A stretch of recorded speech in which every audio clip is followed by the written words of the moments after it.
Thank you so much, Kim. So we have somewhat of a treat today. Well, maybe it's not a treat, but I'm not doing a PowerPoint. I'm doing a Prezi.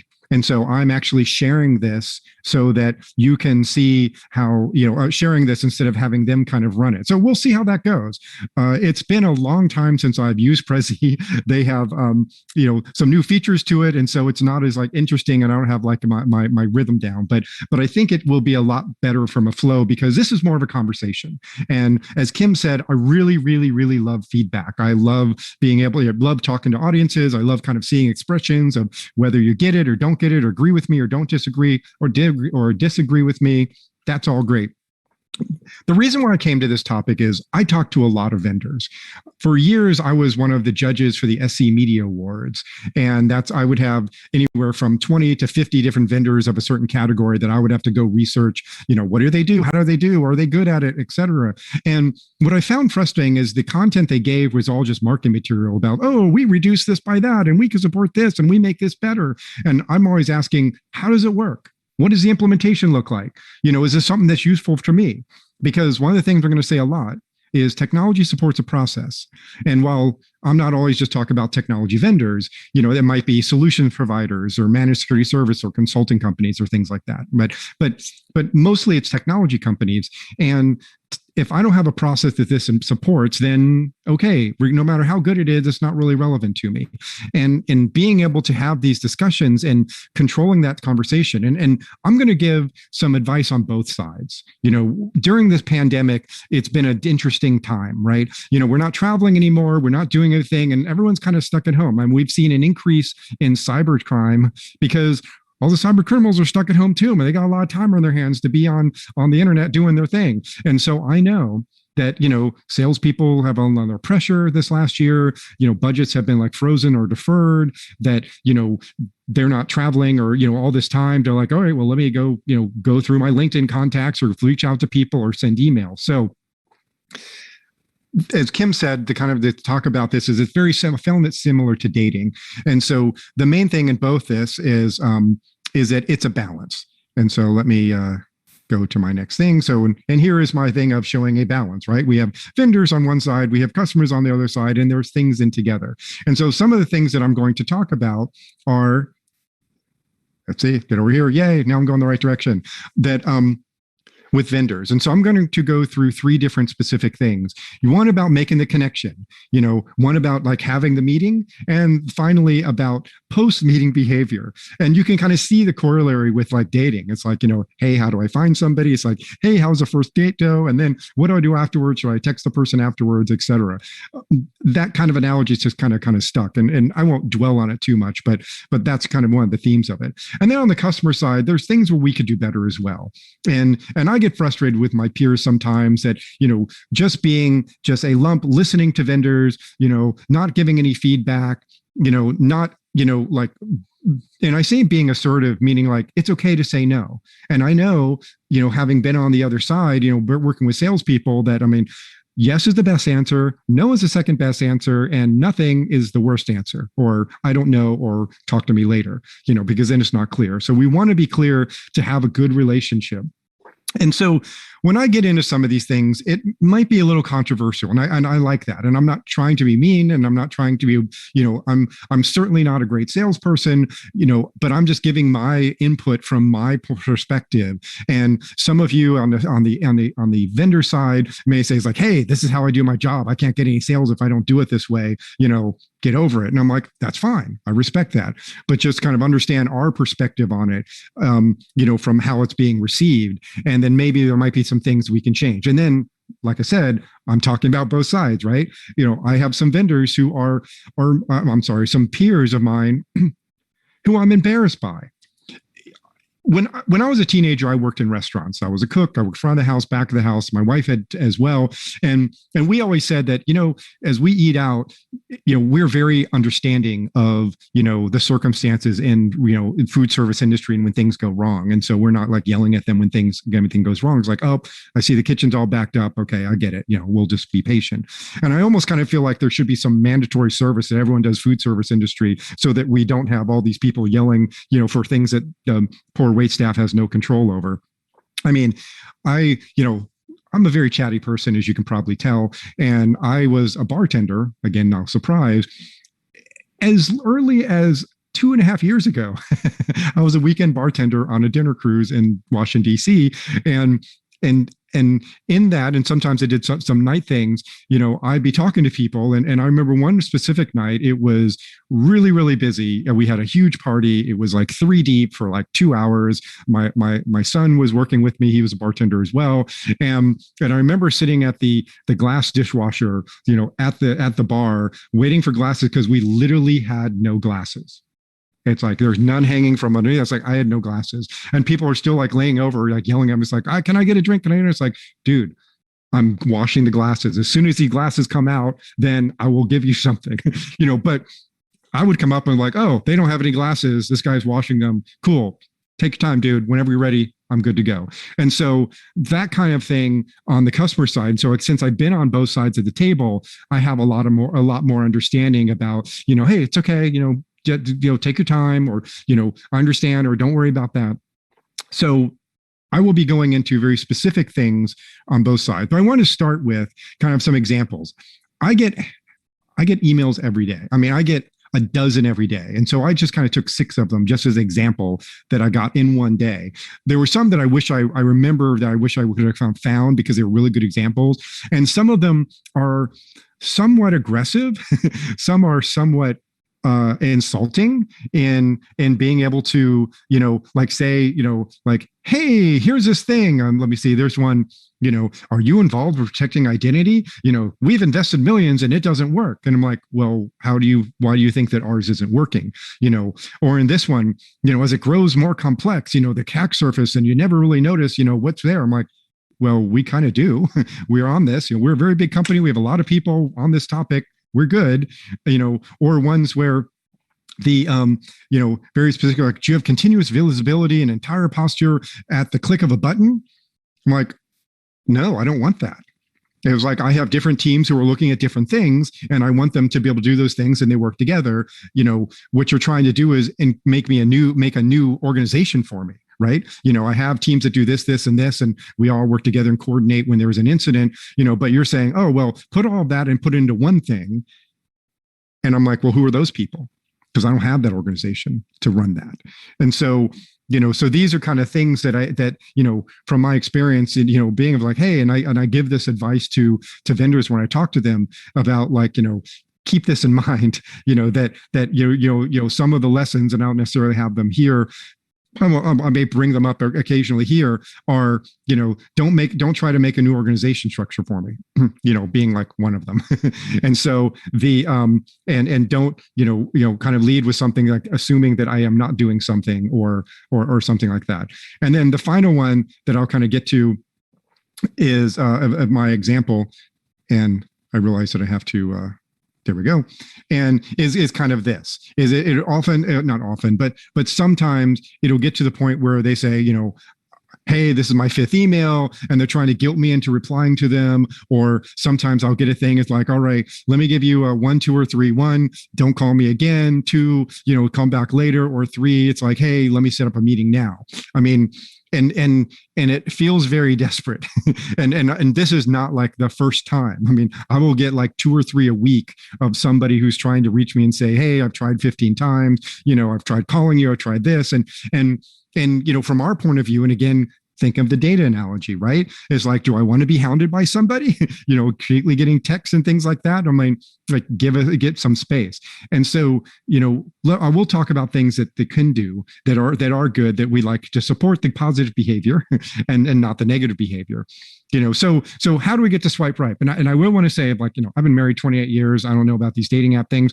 Up until like an hour ago, this was left because I was like, oh, how do we swipe left? And I'm like, I should look and see which way is good.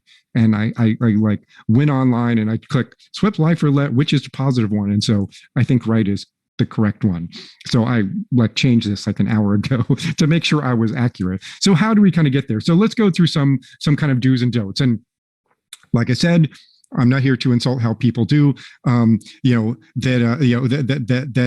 how they do their job, but, and I know that some of these things work, but just to kind of give you the perspective of someone on the other side. So hopefully you can see this. You may need to blow up the screen a little bit to kind of see it, but I'll explain it. So what to do on the left, know who I am.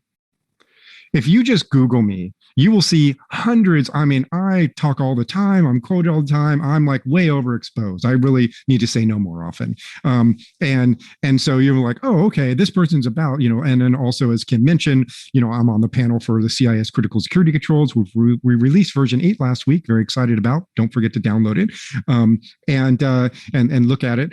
And there are a lot of things that I'm very well known for. And yet some people will like send me an email saying, hey, did you know that blah, blah, blah, and here's a statistic about stuff. Like, if you did any research, you would know I'm already an expert in that. So going into it, know who you're talking to, because a lot of times, and this is what I would say when I was like a trusted security advisor, is I don't want to talk over their heads. I don't want to talk under them. I want to kind of know right where they are as far as their maturity level. The other thing, and this is really small, is like, know if I'm already a customer if you talked to me before. A lot of times there'll be, there's one that just happened recently this week that, I was like my 5th meeting and they're like, hey, let me, and I got to the point where I got the multiple choice, 1 to go away, 2, you want to talk later. And I'm like, we're already a customer. You should know that. Why are you hounding me? Or talk before. There's some where like, oh yeah, no, I talked with you guys last week, or last year. I know exactly. I had that call. It was actually, I see there was a question about cold calls. I will kind of get into that in a minute. That is a very good topic, and it's really, really a tough one. This is why I go in being assertive, but I'll put a pin in that and I'll get back to that later. But, if you talk to, I had somebody had called and I'm like, yeah, hey, I know who you are. I'm very well. It's like, hey, well, can we do a demo? I'm like I said, I know who you are. I understand your product. I think it's great. It's not something we could use. And it's like, okay, well, can I have you talk to him? Like, okay, what I'm saying is I already know what it works like. Be interesting or clever. And I'm not saying, if you're in a sales role, you are kind of a performer and you know how to build relationships, you know how to do these things. And kind of I was a virtual CISO for 5 years before coming to this role. And I say that because I've been in different parts of the world, in Latin America, in Canada, in Asia, and even Australia, and of course in Europe. The culture is very different. And in the US, what I always say is that the fear, uncertainty, and doubt into like scaring us into wanting to do something is a cultural thing for us. We have generations of, if you don't drink this beer, you're not going to get the pretty girl kind of thing. But most other cultures don't have that. And they're like, okay, why are you trying to scare me? Like the Canadians, like they're not as paranoid as we are. So just like saying they're going to get you if you don't do this. They're like, okay, I don't think so. But if that works. So, so know kind of what is going to be to the person, knowing the person. And what I say about interesting, clever, or funny is, don't lead with like the fear that oh my gosh, did you see this statistic? This is going to happen. It could happen to you if you don't call us. Be funny. And I'm going to show you an example that I got just last week of someone being very funny that I'm like, okay, this is good. I'll talk to you. Fine. There was one that I didn't get that I'll talk about when I get to that point that I didn't get a screenshot of that I got last year that I will talk about, and then be relevant to me. And that's, know my industry, know what the role is, know something about the company, this maturity level, know that we're not in, this certain region, or we are in a certain region, or, pain points and things like that, things that are, PCI. I mean, we're a large healthcare. I work for a large healthcare company that's a payer, but I don't think we take credit cards. These are none of the businesses that I'm working with, maybe some of the smaller subsidiaries and things. And so I'm like, okay, that's not something that is really relevant to me. On what not to do, sending unsolicited meeting notices. I don't know where, and this is my thing that kind of happened, and correct me if I'm wrong, all of you, the salespeople, that in the pandemic, this started happening more, where all of a sudden this meeting notice pops up and I'm like, huh, what's this? And maybe it's one of those things to trick me to say I accept it because, or an admin will accept it on behalf because you don't know, but that is not endearing, I guess I will just say. Don't try to guilt me into talking to you. I talked about that. Don't try to give us things in exchange for a meeting. This is another kind of pandemic thing. I have one here where this is actually for the Center for Information Security, the critical security controls. I did not have any Yeti things in my life until 9 months ago. And I've been sent 5 of these for the Legos of different companies. And, just like come to the office and they're like, hey, the guard says, hey, we have a package. I'm like, really? Okay. And then so people give me things, it's like, hey, talk. And if you do this, then, we'll give you this other thing. And I'm like, you shouldn't have to like bribe me into wanting to talk to you. I've even had people want to send me specific topics. I'm sorry, it's a specific product, the home version of the game. It's like, hey, here's a home version of the firewall appliance you can put in some of your router. And then finally, again, like dating, get consent and in a certain way, in that, just because I connect with you on LinkedIn isn't consent to kind of like start hounding me like, hey, can we talk and blah, blah, blah, blah. I have, and I looked it up just before I got on this, 285 people wanting to connect with me that I have not accepted because I look and they're like the salesperson of this vendor, they're this part of this thing from this other stuff. And I'm like, I know as soon as I click that, I'm going to get a message within 30 seconds saying, hey, thanks for connecting. Can we get a talk? Let me tell you about my blah, blah, blah, blah. I'm a very friendly person. And I've told like anyone who's local here in Charlotte, I'll be happy to meet with you and have tea and have a chat. But if it's just so like, hey, kind of get to know you and things like that, because again, I'm not trying to tell people how to sell, but like building that relationship is so important. And not being, like you want something, it's like, and again, going back to dating, and I won't get into details about it, it's like, hey, are you up? And I'm like, listen, I'm just here to have a chat. So I will move on from this topic, but I think that you get the point. Yeah, I'd say a question about, that somebody said like, is your infrastructure as bad as the Cleveland Bears? Like, well, what year? And you could really insult people at that time. So the next stage is like when we get to having the meeting. Okay. And so I'll go through some kind of do's and don'ts on the meeting thing. So in leading up to it, obviously, don't insult, don't give us multiple choice. Don't try to bribe, just because we connect on LinkedIn, it doesn't mean open invitation. I mean, may like, how's my day kind of thing, because now I'm really gun shy, right? To accept connections or answer calls that I don't know the number for. And like I said, I'll get to that. But when we get to the meeting, and we have another kind of meeting etiquette thing. So on the do your homework, right? Again, I kind of mentioned before about like, know who I am, know that I am out there. I talk to lots of vendors. I'm on lots of conferences. I'm on lots of panels. I'm, on the board of our local ISC Squared chapter. It's like, I'm someone who's been around the industry a long time, because I feel like a lot of people kind of talk to me like I'm new. And it's like, hey, let me tell you how this thing, and I get frustrated when people are like, why is a salesperson talk to me like they know more than I do about this? It's like, I do this every day. And so that's why I say, like, the third thing, have a technical person. Whenever I set up a meeting, and this, when I talk about setting expectations, I say, great, be happy to talk to you, have a technical person, because I'm going to get technical really fast. And it's going to be, and I'm not going to argue with a salesperson about, why is your hardware proprietary or is on commodity hardware, because you don't understand the difference between those two things. And I literally had that argument with somebody, and I'm like, I don't think it's proprietary. I think it's commodity hardware that you're just relabeling and putting your software on. No. We have people who do this, blah, blah, blah. Like, okay, I really, really don't think that's true. And then I talked to somebody like a couple months later, I talked to a technical person from them, like, oh no, it's commodity hardware. So I don't know what they were talking about. So if you don't know, no, because we probably know more than you do about it. So have that technical person to kind of get into the weeds. You may not need them, with some people, but that it's always good to have. Listening and taking directions. When I kind of start off and about like doing, I usually say, just get to the point. I don't need to know, I know the threat landscape. I know the problem set. I know what other people are doing about it. What does it do? How does it work? What's the implementation look like? And then we can talk about other things. I honestly, and this is just me speaking, it's like, I don't care who your other customers are. I don't care what your origin story is. Just like, okay, great. You have something that's interesting. You solve the problem. How does it work? And I'll tell you if that's useful and I have a process to support that. Or if like, yep, I think that's a great idea. It would never work here. And let me tell you 5 reasons why. And so what I kind of, and again, setting I'll defer that to when I talk about it on the vendor side. But, when I say I just want to get right to the demo and show me how it works. And I had this just last week. Somebody's like, okay, yeah, absolutely, we'll do that. Let me show you these 3 slides first. And then I had 15 minutes of them going over all the stuff that I said don't do. And oftentimes, like I was like, okay, yes, I appreciate this, but I want to get to this first. And then, get to know me.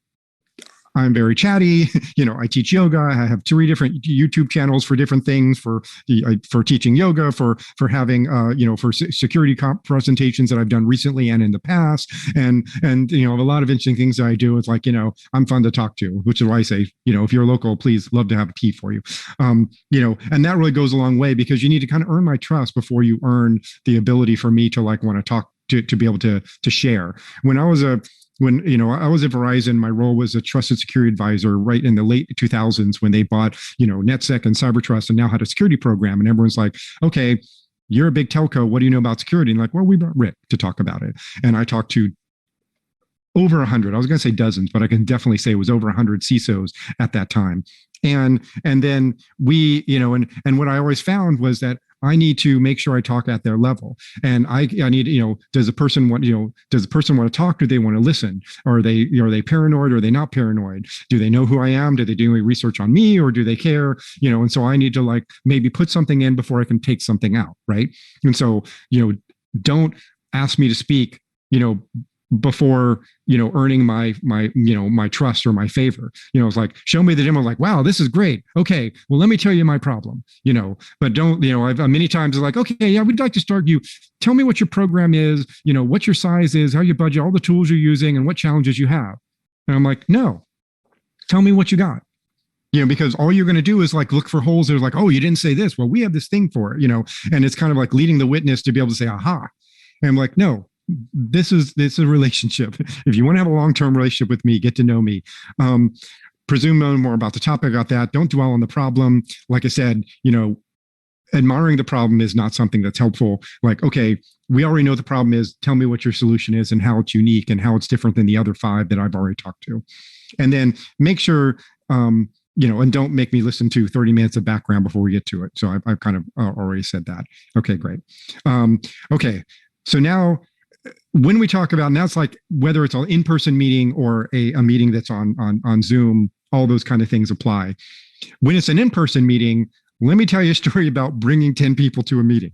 So I had told you about, I was in a small cybersecurity boutique that got bought by MCI in 2005, and then got bought by Verizon in 2006. And one of the things that I kind of learned on the sales side is that there's commodity sales like telco, there is product sales like technology vendors, and there's solution sales like consulting, or consultative sales even, which we try to get into. And so one of the things is I would go out to different cities and then talk to their big customers. And so I would go out to Chicago or Minneapolis. And whenever I'd go there, I'm like, oh, we have a new, again, commodity sales telco, it's like, oh, we have someone who's like, an analyst who's talked to everybody, that's an expert, that's going to talk to the CISO of my big customer. And so the core sales rep who owned that customer would be there. And then because it's an important meeting, the manager would be there, and maybe the director would be there. And then the sales engineer, the manager and director, the security sales rep would be there, and maybe the sales engineer, and their managers and or directors. And if it's a real important meeting, maybe a VP.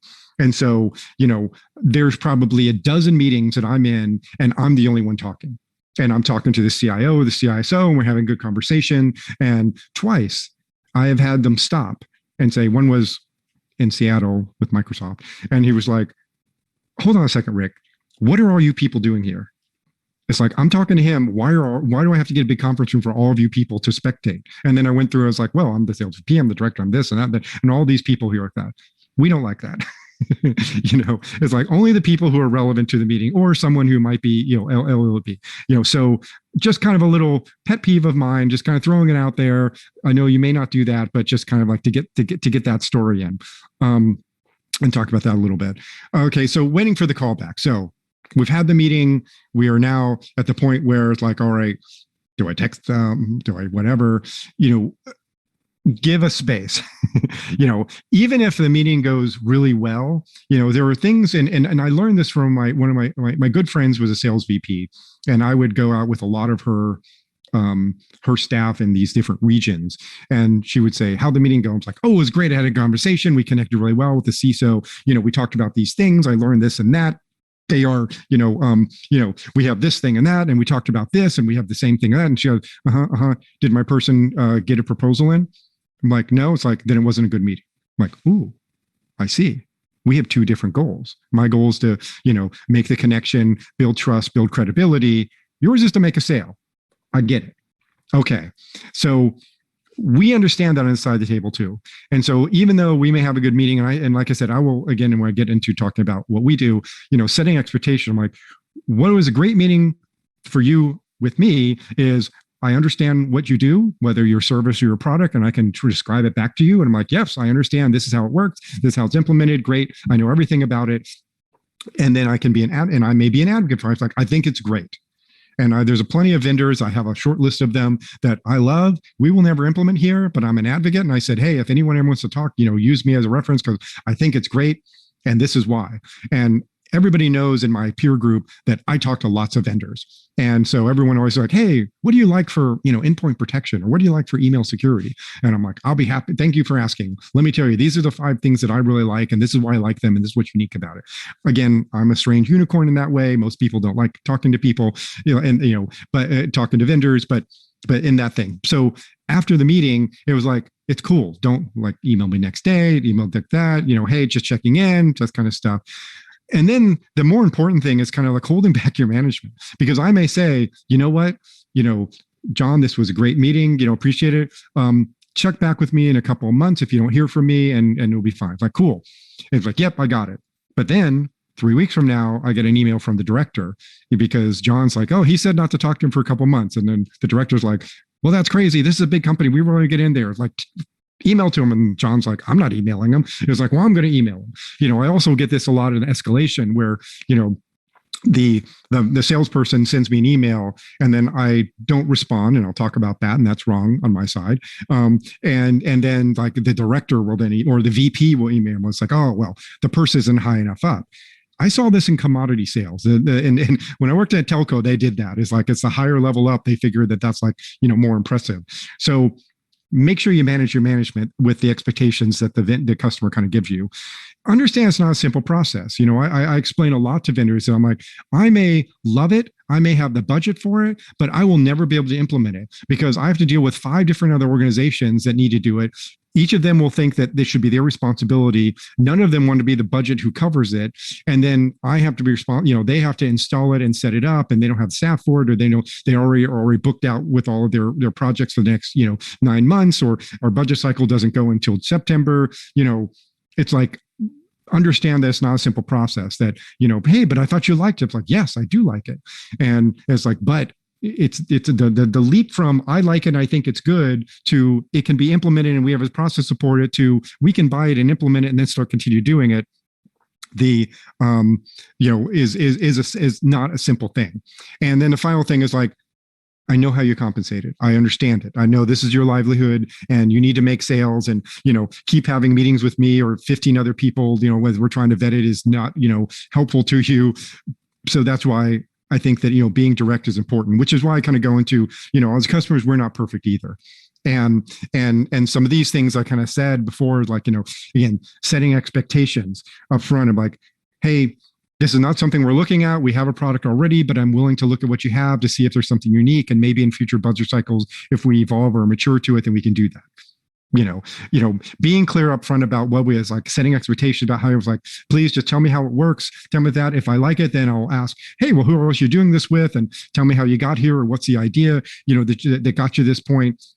There is a, then we can have a conversation about it. But kind of like comedians, right? Is like, I got to get you started. I got to get you laughing right at the beginning to like me. And then I can do anything and you're with me. Right. But if I'm like dying and I'm doing bad jokes, then I'm like, and now I'm like, hey, let's do cloud participation. Everybody stand up and do this. And you're like, move on, funny boy.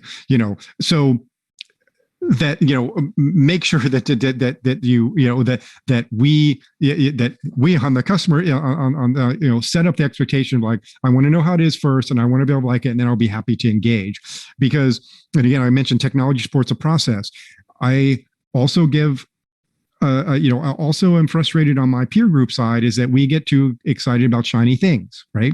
It's like in the CIS critical security controls, we talk about fundamentals. These are the basics that we need to be doing: asset management, data protection, configuration management, vulnerability management, identity management. They're not sexy things. These are fundamental things that are going to help us prevent from getting ransomware and some of the low hanging, the commodity attacks that we're getting.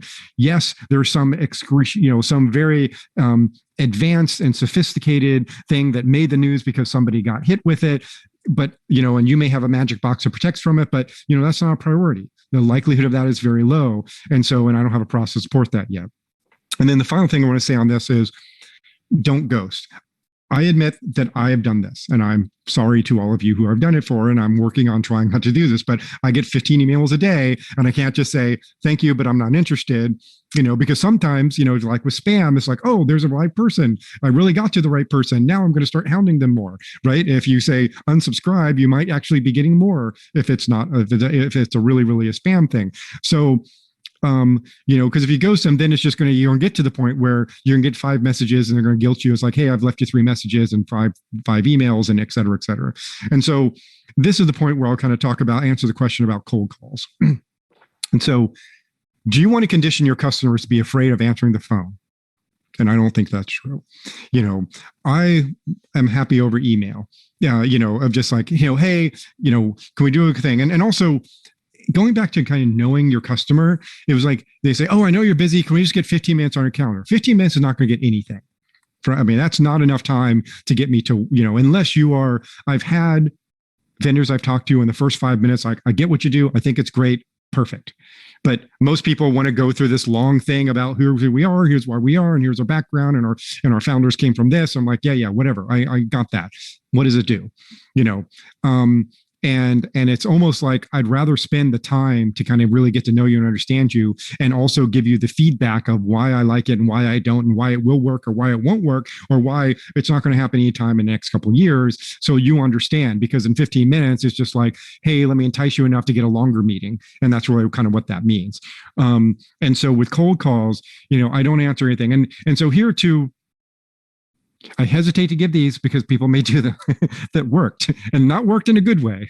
So I had somebody had called me and left a message, and it was an admin. It's like, oh yes, Tom Wilson was trying to wanted to get a meeting with you, and I'm his admin. I want to set that up for you. And I'm like, I don't know. And I'm looking through, do I know a Tom Wilson? It's a very generic name. Is it from this? Is this a person from something else? I'm in, as you said, as you heard, I'm in lots of different things. And so maybe somebody from one of these different communities. And so I'm like, hey, yeah, I'm returning your call. It's like, yes, we're with this company, and Tom Wilson really wanted to get a hold of you, and you hadn't replied to his emails. And so he wanted me to try to get him. I'm like, oh, okay, you got me.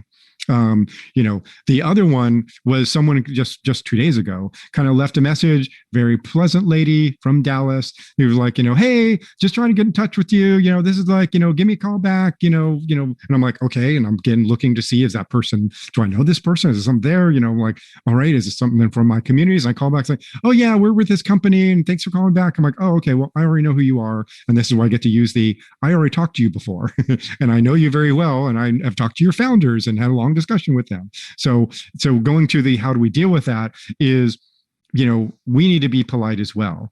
Going back to the food service industry thing, it's like, I appreciate the effort, but it's not something we're into right now. Thank you very much, for your time, and kind of get off the phone and that way, instead of just like with telemarketers where you don't have to be polite to telemarketers. I will, my opinion. It was like, hi, we want to talk about student loans. Like, I don't have any student loans. Click, or like the car warranty, right? What's the thing with the car warranty? It's like everything is like, hey, let's talk about extending your car warranty. And it's like, and they start rambling, and I just go click. Anyway, I digress. Okay. I told you I was going to sing one that's funny. And so this woman and Brooke, and I don't remember where Brooke is from, but like, okay, you got me. She did a ice baby like thing, and maybe she does everybody, and maybe I'm not special. I'm sure I'm not. And it's like, hey, can we have a chat? And I'm like, all right, you earned a chat. I had a chuckle out of that. Certainly be able to, I was a singer at one point, and it's like, certainly we'll be able to, would be happy to have a chat because I like talking to everybody. So the thing that I really wanted to do in this presentation was kind of like start a dialogue. And I know there's been something in chat. I haven't been able to kind of address it over there because I'm talking and kind of checking my notes over here to see that I covered everything that I wanted to cover. And make sure that, because again, this is like the first time I've kind of done this. Oh, I want to give the other example I have. Somebody had sent me a picture of him with a holding up a little whiteboard that says, "Hi, Rick, I'm really a person. I'd love to talk to you." And the date and the time, almost like, putting the paper up for a hostage situation. And he's like, "See, can you talk to me?" And I'm like, okay, that's kind of funny. I wish I had a screenshot of that. And then the final thing I want to talk about, and then I'm going to get to questions, and Kim can come on and we can go through some of the stuff that we're coming through, because I love answering questions about this. Please give me questions. As a vendor, as a customer, to my peers out there, give good feedback. Pay attention, be present, tell them what works, what doesn't work, positive or negatives, and look at it as a learning exercise. Like, one of the things I like talking to vendors for is I learn a lot. Yeah, it's like back in the day, when I was that trust security advisor talking to CISOs all over the country, I used to kind of say that, I'm not any smarter than anyone else. It's just I've talked to everybody. It's like Bill Murray in Groundhog's Day, where he's like, hey, I've just been around a long time and I've talked to lots of people. And so I enjoy, and of course, as you see, I'm a little chatty. I love talking to people. I love talking to vendors, even though I said, don't tell me your origin story. Sometimes it's interesting. And if I like it, please go back and tell me why you kind of got to this point. Usually I can figure it out when I go look at the website and see where the vendors came from, the founders came from. And that's a tip again for my peers, is whenever I see a new vendor, first thing I do is go to the leadership and where they come from.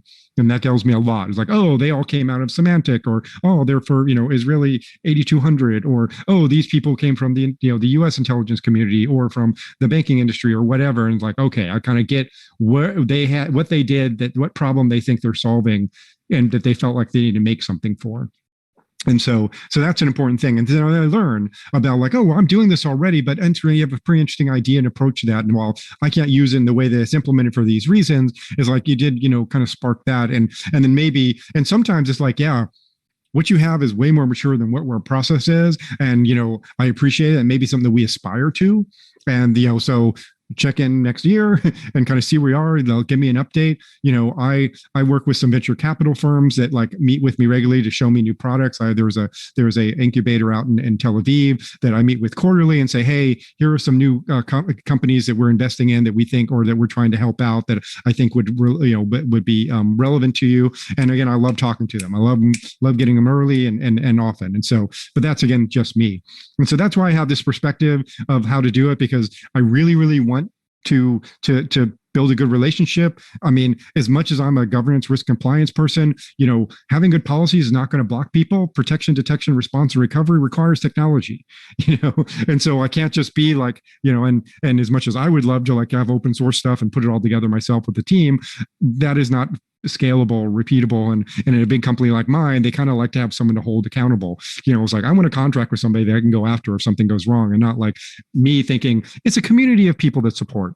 It's better. We have better, service from that because it's community. So I'll quit rambling and invite Kim to come on and kind of look at the questions and start answering some questions. But for now, thank you very much for your attention and humoring me in this discussion. Okay. Thank you, Rick. Very enlightening information. We have several questions. Scott wanted to know, why don't vendors use caller ID? Call me with an anonymous number. You'll never get me on the phone. If you leave me a voicemail, I might call you back. Right. Yes. I don't know. I don't see much of that. Of course, again, I spent 30 years in Washington, D.C., so like anonymous numbers not unusual for me to get, from certain government agencies or people who work there that I am friends with or otherwise. But yeah, no, I mean, I just don't answer a number that I don't know. And feel free to leave me a message, and but I will be more apt to respond over email than calling back, because who uses phones nowadays except to text?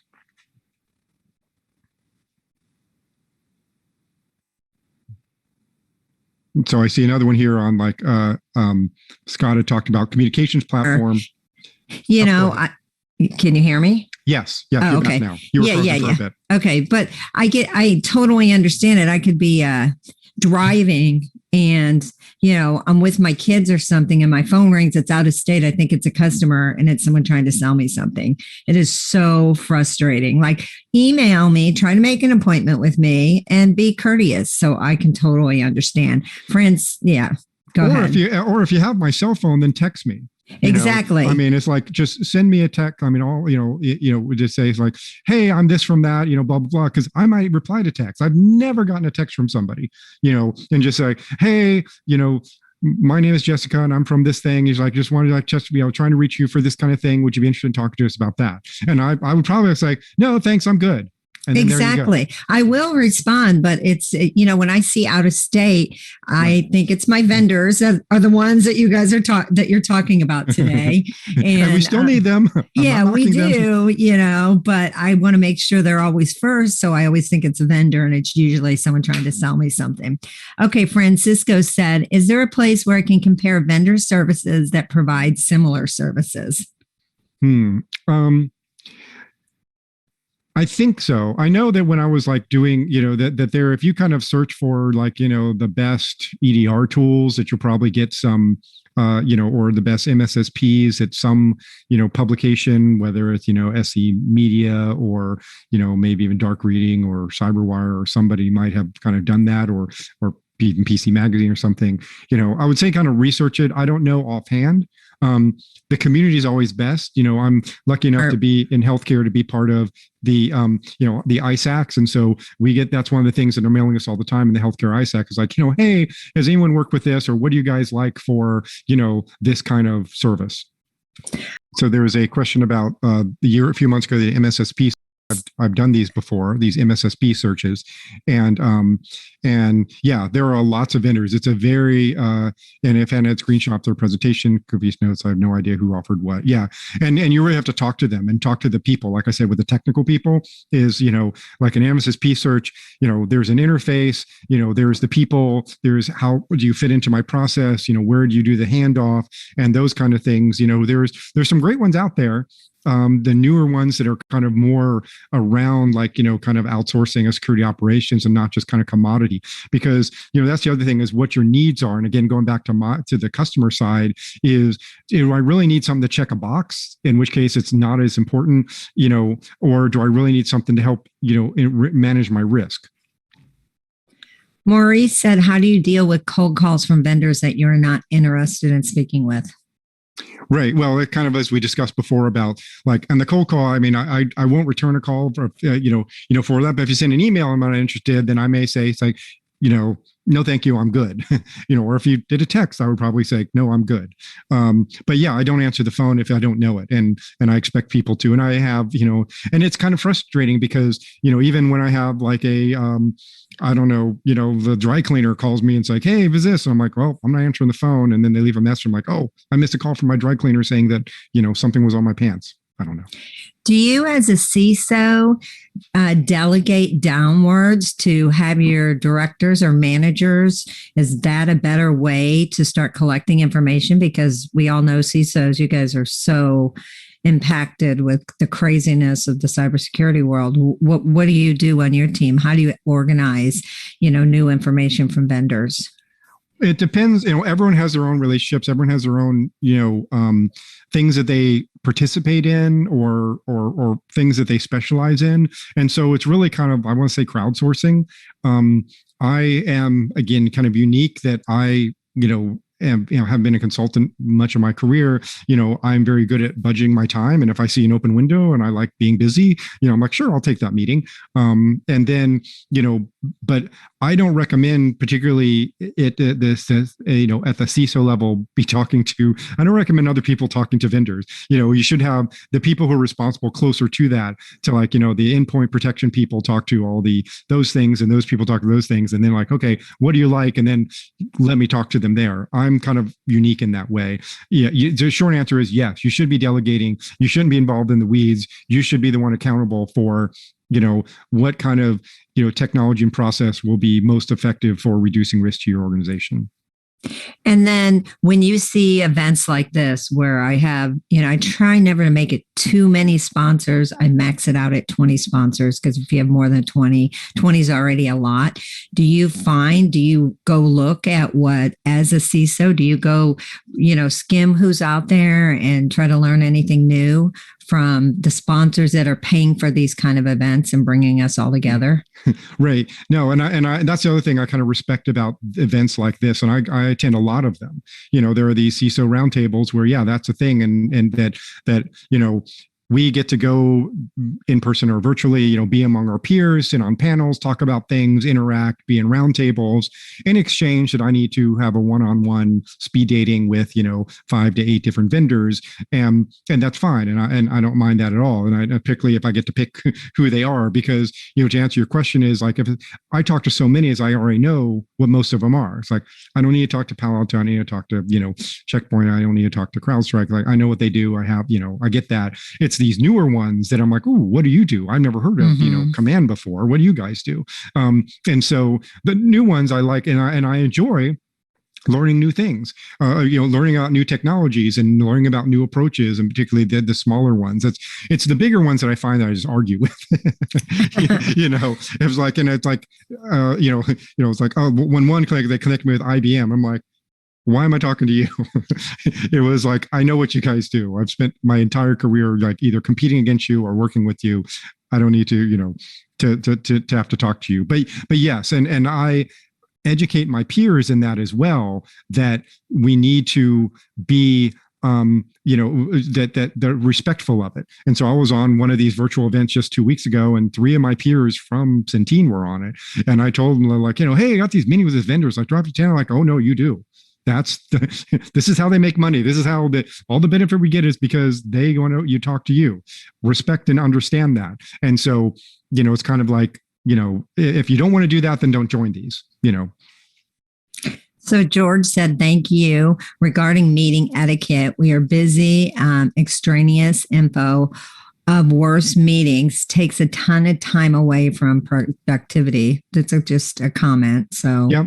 I would agree. I mean, they're if the interruptions or the things, or if like, hey, if I'm going to spend 45 minutes kind of learning about it, don't spend 30 minutes telling stories about, who your customers are and what you do and all this stuff, or try to go through the threat scenarios or what the threat landscape is. Like, I got that. Just tell me how it works.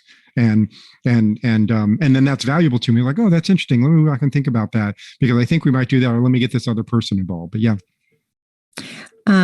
Scott said, with multiple communication platforms, particularly as a result of COVID, salespeople don't know when they are interrupting an in-process meeting or presentation when they call. So when they immediately get sent the voicemail, they call back. I think I just lost this, with an anonymous number. You'll never get me on the phone if you leave a voicemail. You'll never get me on the phone if you keep calling back. If you leave a voicemail, I might call back. Yeah. I get that sometimes where, they'll call, and if I don't pick up, they call right away. Not even like the voicemail thing. And I've had, people call from different number, call, and then like 3 minutes later, a different number, like from the cell phone versus the whatever, the landline or something like that. Yeah. I mean, again, we're conditioned not to answer the phone if we don't know the number. Is that what you want? I mean, so, exactly. Yeah, we have lots of different ways to connect. LinkedIn's not a bad way. Even though I said, just because I connected to you, and I would really, there are some people who are vendors that I like, are cool people, and I like their product and I like what they do, but it's not something that I'm going to ever do. But I still want to be your friend, and like, it's cool. We, go do things. There's a couple that locally here in Charlotte that I will go have tea with, once a quarter or something like that. And I'm like, yeah, and maybe something will come up. I mean, there's a lost art to business development, and back in the 90s, Sun Microsystems, which one of my favorite companies, my favorite, Linux distribution. I mean, not Linux, Unix platform. They had a guy who was a business development person, and I worked in we were a big Sun shop, and he would bring different Sun customers in to like look at what we're doing. And he said his job was just to make connections and make relationships and connect people and build relationships, not to sell things. And we had a really great connection, and the salesperson we with them, but understanding the importance of that there's a difference between sales, business development, and marketing, and that business development is just building these relationships, and you're playing the long game, so that like if I leave here and I go to a company that may need and may really want like SASE tools, I would never use a SASE tool in a big company like mine. But when I was a CISO 8 years ago in a small company, yeah, that's great. Put it all in the cloud. Give me a clean pipe. Cool. But if you like if you're not going to sell you, then I don't want to be your friend anymore. If I get another job in a place where maybe it would be, I'm like, hey, Beth, I know we've been talking a long time on this new role. Great. It's like, hey, now all the stuff we talked about, like, I think we could probably use you. Because as you know, CISOs, sometimes more likely than not, move every 3 to 5 years. Yeah, exactly. And fortunately for me, you're here and the CISOs talk to me because I'm not trying to sell them anything. And when you're telling me that you have how many connections, a couple of 100 connections, I'm glad that I get by your connection, because it's definitely, and I've been on the sales end. And interesting enough, I'm just curious, when you worked for MCI, who was the reseller that you worked for? No, it was MCI proper. It was. Oh, okay. Yeah, I worked for MCI years and years and years ago too. Yeah, no. In 2005, they had bought the company NetSec that I worked for. Okay. I was just curious. And so they kind of, inherited this consulting company, also a managed security service that they both had. And so, yeah. So no, I was with them. And that was another kind of thing is that, I won't do anything even back in that day, in late 2000s, when they had a bunch of products that salespeople would say, hey, we just sold a bunch of data loss prevention technology. We want your professional services team to implement it. And I'm like, well, do they have data classification guidelines? If they identify their data, they classify it and they train their users? It's like, because this tool's not going to work unless you do those things. And hey, guess what? If you did those things, you probably don't need a tool. And so there are a lot of times where professional services trying to solve a problem, and I don't know what the problem is until I go in and get to know you better, which is why we have these discussions and relationships. And I'm like, oh, okay. And it might be something I can help you with, something you can do yourself or something someone else can do. But as long as I leave that by helping you, then I'm building goodwill and you'll call me back. And when I ran, professional services teams at these smaller companies, we always got repeat customers or always got referred by their customer, because even if we didn't, hey, these folks are here, and I have some vendors right now that are small consulting firms that are like, I know they're in my best interest, and they would not do anything to try to push me into something that wouldn't be for the better good. And they're like, oh yeah, no, I wouldn't recommend doing that. Yeah, we'd be happy to do it, but it's going to be a waste of money and it's not really get much value out of it. And here's why. I'm like, cool, thanks. Well, and we have a couple more minutes, but one comment I want to make is Armor Blocks. As you know, they're doing a lot of these CISO bourbon happy hours. They're so respectful on these. They're just there for relationship building. They're not trying to pitch anyone. And I feel like the CISOs, I'm inviting them to a safe place. We're just about having fun. That's it. There's no sales pitches. And I tell them that, they trust me to come, that this is going to be a good time. And they get it. They know that's all we want. We hope they remember us one day down the road. So yeah. Exactly. And I enjoy doing these. And a lot of these are, very personable. And even that the salespeople, even the companies are just doing, thought leadership presentations. I'm like, cool. I get that. And having discussions. We all need to work together. We need each other, but we could treat each other better. Exactly. And one last comment, Mark said, he has a very good point. I'm a jerk with respect to answering the phone. Everything goes to voicemail. Then I decide to call who I'm going to call back. 90% of the callers don't leave a message. Yep. This is not so much a vendor problem as it is a spam problem. So that's really interesting. Yep.